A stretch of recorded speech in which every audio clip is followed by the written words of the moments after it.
Dear students, हमने पिछले lecture में क्यूबिकल स्ट्रक्चर्स के बारे में शुरू किया था और हमने बेसिक डेफिनेशंस की थी कि जब हम स्ट्रक्चर्स की बात करते हैं तो उसके अंदर हम उसके वॉल्यूम को कैसे निकालेंगे, हम एटॉमिक रेडियस का कैसे पता कर सकते हैं, हम उसका पैकिंग फ्रैक्शन कैसे पता कर सकते हैं, उसके जो एज की लेंथ है, जो हम ए की बात करते हैं, जो लेटिस पैरामीटर है उसके अंदर, और जो रेडियस है उसके अंदर क्या रिलेशंस हो गए। तो ये सारा हमने किया था। अब इससे आगे का जो हमारे पास जो टॉपिक आता है वो आता है क्लोज्ड पैक्ड स्ट्रक्चर्स का। Closed packed structures, closed packed structures. ठीक है, इससे आगे हमें इसके बारे में पढ़ना है। देखो, जब हम क्लोज्ड पैक्ड स्ट्रक्चर की बात करते हैं तो इसका मतलब क्या है कि जो भी हम क्यूबिकल स्ट्रक्चर स्टडी कर रहे हैं उसके अंदर एटम का अरेंजमेंट कैसा है, how closely they are arranged. और उसके लिए सबसे पहले हम वहीं से शुरू करेंगे कि हम क्या मानते हैं कि जो एटम्स हैं, एटम्स आर सॉलिड स्फीयर्स। ठीक है, तुम सिंपल बॉल्स ले लो कि जो जो सिंपल रबड़ की बॉल होती है, आप लोगों ने देखी हुई है। मान लो हमने रबड़ की बॉल ली। अब हम रबड़ की बॉल को जब हम अरेंज करते हैं, बड़ी देखो इंपॉर्टेंट है और समझने की चीज़ है, थोड़ा सा आपको विजुलाइज भी करना पड़ेगा। जब हम सपोज उन बॉल्स को लेते हैं, सपोज हमने उन बॉल्स को अरेंज कर दिया इस तरह से एक दूसरे के साथ, एच से एच मिला के हमने उन बॉल्स को रख दिया। ठीक है, उसके बाद इस डिप्रेशन में हमने एक बॉल रखी, फिर इस डिप्रेशन में दूसरी, इस डिप्रेशन में तीसरी, चौथी, और ये टच करती हुई हमारी बॉल रखी। फिर ये मान लो परफेक्टली स्फीयर्स होंगे तो हमारे बड़े अच्छे आएंगे। ये मैं थोड़ा सा ड्रा कर रहे थे। ठीक है, ये हमारे पास इस तरह से उनकी लोकेशंस आ जाएंगी, इस तरह से हमारे पास उनकी लोकेशंस आ जाएंगी। ये हमने सपोज ग्राउंड पे एक लेवल रख दिया, इसको हमने नाम दिया ए का। मान लो मैंने एक ए लेयर बना दी, एटम्स आर प्रेजेंट, हमने सारी की सारी बॉल ग्राउंड पे रख दी, एक लाइन बनाई जोड़ के, उसके बाद इस तरह से हमने दूसरी लाइन बनाई, उसके बाद हमने तीसरी लाइन बनाई, उसके बाद हमने चौथी लाइन बनाई, और सारे के सारे हमने ग्राउंड पे रख दिए। ठीक है, अब हमें बॉल्स इनके ऊपर रखनी है, हमें दूसरी लेयर बनानी है, बी लेयर बनानी है। ठीक है, हम सेंटर्स की टर्म में बात करें। अब बी लेयर की बात क्या होगी, अब देखो, जब मैं बी लेयर को इसके ऊपर रखूंगा, क्योंकि देखो जब पहली लेयर बनी तो उसके अंदर बीच में कुछ हमारे पास डिप्रेशंस आ गए, तो जब हम बॉल को रखेंगे तो बॉल के ऊपर बॉल नहीं आएगी, वो ऑटोमेटिकली स्लाइड होके उस डिप्रेशन में चली जाएगी। ठीक है, मान लो ये डिप्रेशन के ऊपर मैंने दूसरी लेयर की बॉल रख दी, मैंने दूसरी लेयर है तो मैंने इसको थोड़ा सा इस तरह से कर दिया, फिर दूसरी बॉल ये आ गई, तीसरी बॉल ये आ गई, चौथी बॉल ये आ गई, पांचवी बॉल ये आ गई, और सो। ठीक है, इसी तरह ये मेरे पास दूसरी लेयर आ गई, ये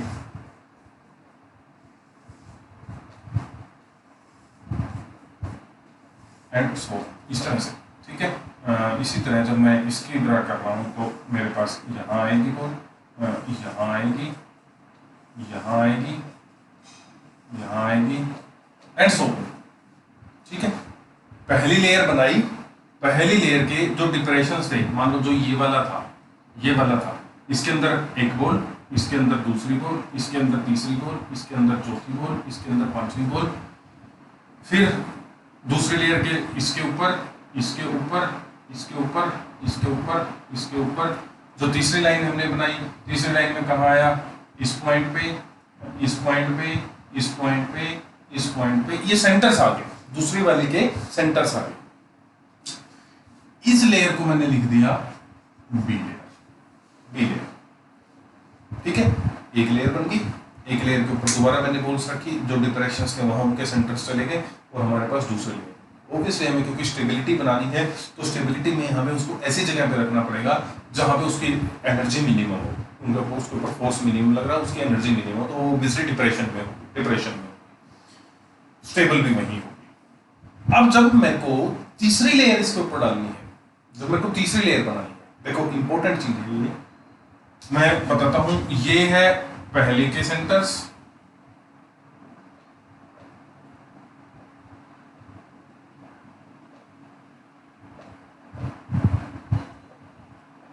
ठीक है, ध्यान से देखो, ये मेरे पास पहली के सेंटर्स आ रहे हैं।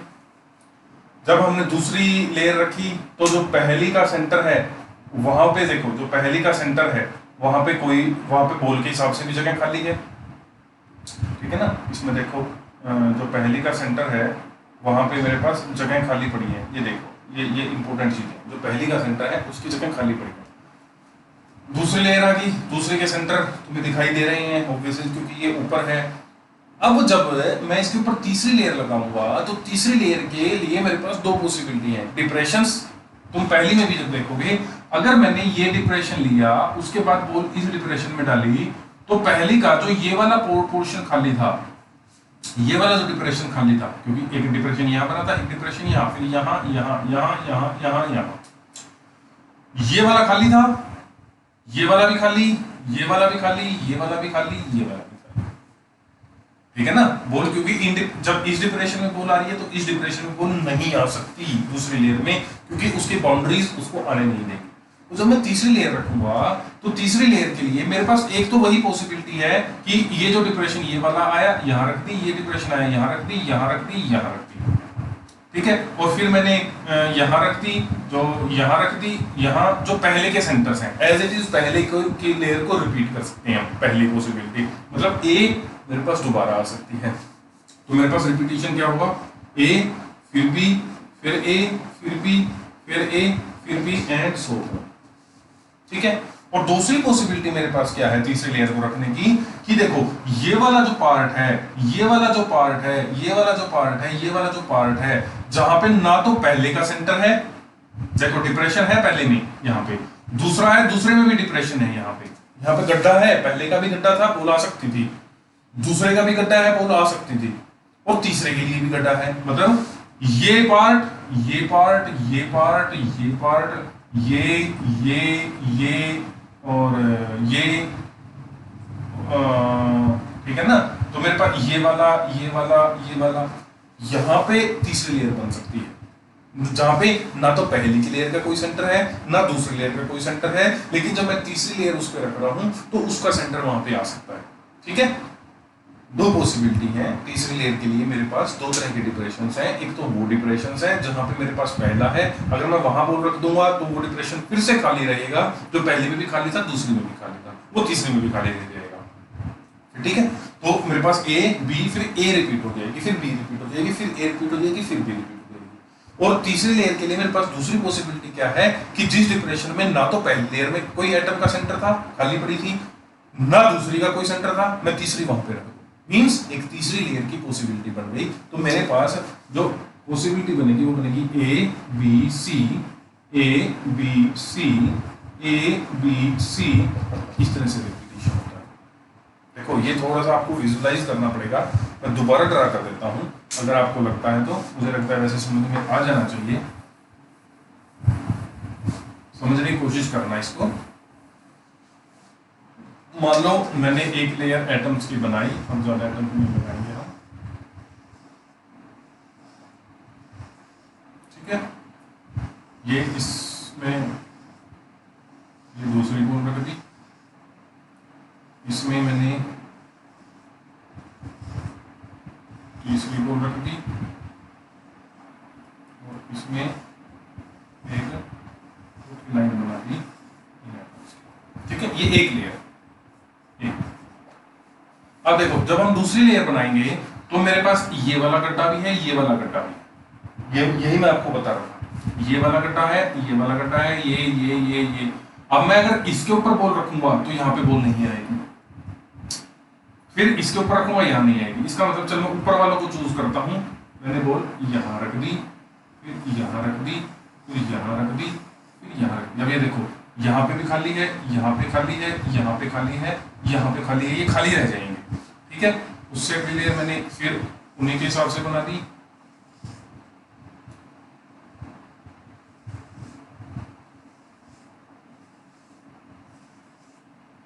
ठीक ठीक है, ये मेरे पास बन गई दूसरी वाली। अब तीसरी लेयर के लिए एक तो वही जहां पे ए आया था, ये वाला जैसे में इसके ऊपर आ जाएगा, ये ए में भी है फिर सी में भी आ जाएगा, ये वाला है इसमें ए में भी है सी में भी आ जाएगा, ये वाला है इसमें ए में भी है सी में भी आ जाएगा। या दूसरी पॉसिबिलिटी है जो ये बीच वाला हिस्सा है, जहां पे ना पहले का आइटम था ना दूसरे का आइटम है, जहां ना पहले का था ना दूसरे का है, जहां ना पहले का था ना दूसरे का है, ना पहले का ना दूसरे का, वहां पे तीसरी पॉसिबिलिटी। तो एक तो बनी ए वाली, मैंने दोबारा रिपीट कर दी, एक बनी मैंने तीसरी लेयर अलग से बनाई जहां पे ना पहले का सेंटर है ना दूसरे का सेंटर है, तीसरी लेयर का सेंटर, एटम्स की पोजीशन ऐसे ही है। अब इसी चीज को अगर मैं थोड़ा सा खोल दूंगा, वो मेरे पास सॉलिड का स्ट्रक्चर बन जाएगा,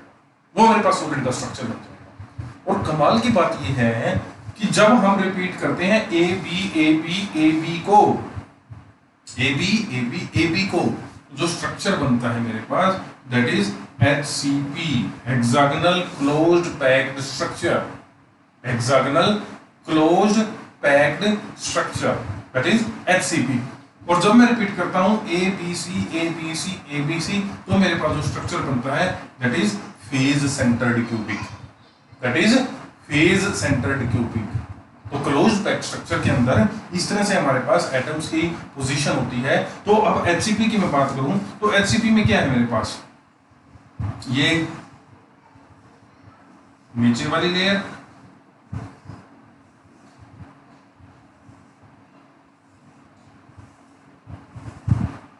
ठीक है, ये इसका सेंटर, ये इसके 6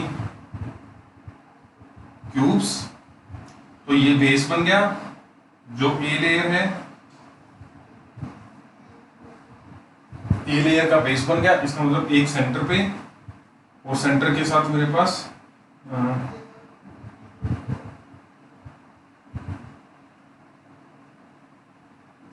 ये एटम्स की लोकेशन, ये बन गया बेस, ये एक सेंटर पे, ठीक है। उसके बाद बी लेयर कौन से डिप्रेशन में थी, एक एटम इसके कोरस्पोंडिंग था, जब इसके कोरस्पोंडिंग था, एक एटम इसके कोरस्पोंडिंग था, एक एटम इसके कोरस्पोंडिंग था, ठीक है ना। जो डिप्रेशन ये है इसके कोरस्पोंडिंग, एक डिप्रेशन इसके कोरस्पोंडिंग, एक डिप्रेशन इस पर्टिकुलर पार्ट में, इस पर्टिकुलर डिमेंशन में। तो बीच में मेरे पास इनके बीच में एटम्स हैं, और इनके इसके बीच में नहीं है, ये डिप्रेशन खाली है, इस डिप्रेशन के कोरस्पोंडिंग एक एटम है, और ये खाली है इसके साथ वाला, फिर इस डिप्रेशन के कोरस्पोंडिंग एक एटम है, मतलब 2 एटम ऐसे हैं जो दूसरी लेयर के बीच में आएंगे। तीसरी लेयर जो बनी, जो सी हमने बनाई, वो ए रिपीट है। इसका मतलब यही जो स्ट्रक्चर है, यही स्ट्रक्चर अपने आप को रिपीट कर रहा है।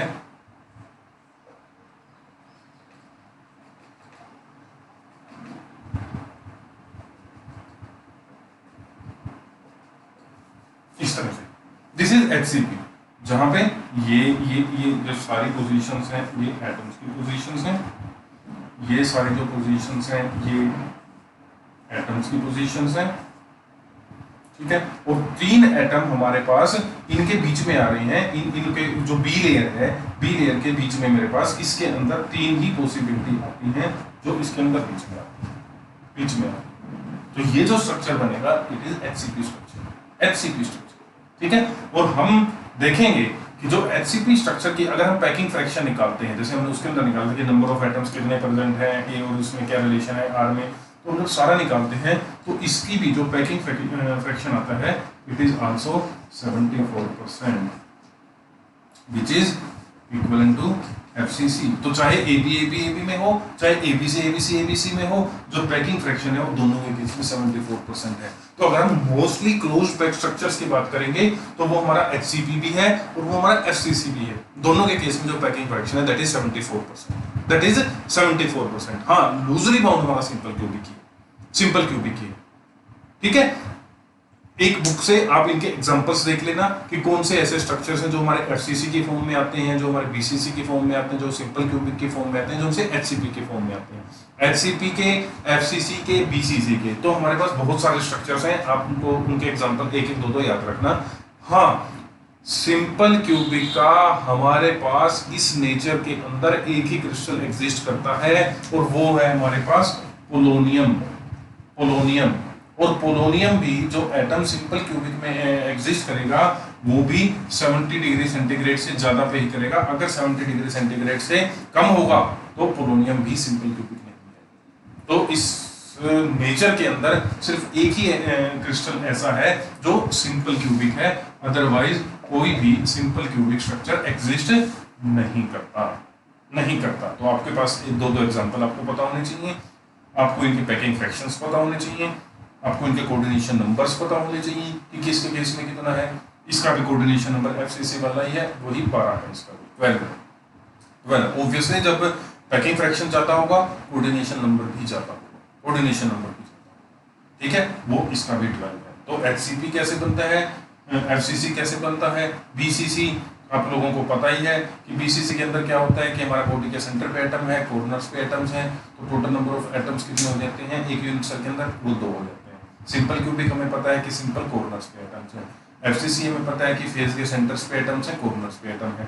एचसीपी का स्ट्रक्चर मैंने तुम्हें बना के बता दिया कैसा है। एफसीसी और एचसीपी की जो अगर हम क्लोजली पैकिंग की टर्म में बात करेंगे तो वो सारी उनकी सारी प्रॉपर्टीज है बिल्कुल एक जैसी, पैकिंग फ्रैक्शन भी सेम है, उनका कोऑर्डिनेशन नंबर भी सेम है, नंबर ऑफ नियरेस्ट नेबर्स भी सेम है, और उनकी जो सिर्फ लोकेशंस हैं उन लोकेशंस के बीच में जो तीसरी लेयर आती है एटम की उसके अंदर फर्क आता है, ठीक है। तो ये सारा हमारा क्लोज पैक स्ट्रक्चर के बारे में है, और आपने मुझे लगता है कि केमिस्ट्री के अंदर भी डिटेल में पढ़ा हुआ होगा, और यहाँ पे भी हम दोबारा रिपीट कर रहे हैं, तो इसलिए मैंने इस पर ज़्यादा वो भी नहीं किया, फोकस भी नहीं किया, क्योंकि आप केमिस्ट्री में भी ऑलरेडी पढ़ चुके हो। लेकिन इसके बारे में क्वेश्चंस हमारे पास एग्जाम में सॉलिड में दिया, ठीक है। तो आज के लेक्चर में हमें इतना ही करना था। अब हमारे पास इस यूनिट के अंदर सिलेबस के अंदर 3 स्ट्रक्चर्स रह गए।